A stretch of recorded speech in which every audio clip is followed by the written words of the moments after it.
үй жағдайында паразиттен құтылуға болады. Оны арнайы этаппен жүргізуіміз керек. Бірінші, аз қорыту ішек жолы шырышты қабатын тегістеп алуымыз керек. Егер агрессивный паразитоз болмаса, клиникасы айқын болмаса, біз экологично бірінші асқазан ішек жолдан шырышты қабаты, мысалы алоэ вера препаратын беру арқылы, немесе L-глутамин препаратын беру арқылы шырышты қабатты қалпына келтіруіміз керек. Бұдан басқа шырышты қабатты қалпына келтіргеннен кейін паразитке бірінші этап бастаймыз.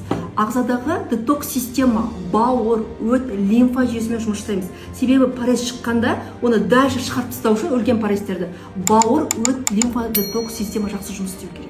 Екінші, паразиттерді кәдімгі ұйықтататын препараттарды береміз. Үшінші, сорбенттер. Одан кейін 4R бағдарламасы поэтапно жүре береміз.